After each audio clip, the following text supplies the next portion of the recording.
As-tu pris des engagements? Luc 16:10. Celui qui est fidèle dans le moindre chose l'est aussi dans les grandes. Et celui qui est injuste dans le moindre chose l'est aussi dans les grandes. Tout d'abord, il est important de comprendre ce qu'est un engagement. Je vais donc chercher la définition de ces mots qui semblent de plus en plus inconnus et particulièrement du peuple de Dieu. Voici donc celle-ci. Action de se lier par une promesse ou une convention. Respecter ses engagements dans la parole de Dieu, lien, obligation.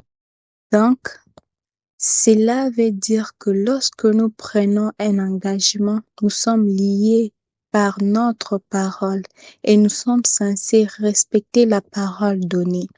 Malheureusement, au sein même du peuple de Dieu, la parole donnée n'a pour beaucoup d'enfants de Dieu aucune valeur. En effet, des enfants de Dieu s'engagent pour un service au sein de leur communauté, association ou autre, et une fois la parole donnée, il n'y a plus personne. D'autres, quant à eux, attendent qu'un seul coup Dieu leur dise de s'engager dans quelque chose. Ils ne se désengagent pas dans leur précédent engagement et ils commencent à œuvrer ailleurs en ne respectant plus leur premier engagement. Ces personnes s'élirent elles-mêmes ou mentent, car Dieu ne vous demandera jamais de vous engager dans quelque chose ou au détriment d'un autre engagement. Soit il vous dira de vous dégager, soit vous aurez la possibilité d'honorer vos désengagements. Le respect de nos engagements est important pour Dieu. D'ailleurs, beaucoup veulent servir Dieu dans ce qu'ils considèrent de grandes choses, mais ils sont infidèles dans les petites choses. Ne nous trompons pas, comme le dit notre verset. Celui qui est fidèle dans le moindre chose l'est aussi dans les grandes. Un engagement non tenu dans les services de Dieu, mais également dans notre vie de tous les jours, dépasse de loin notre personne.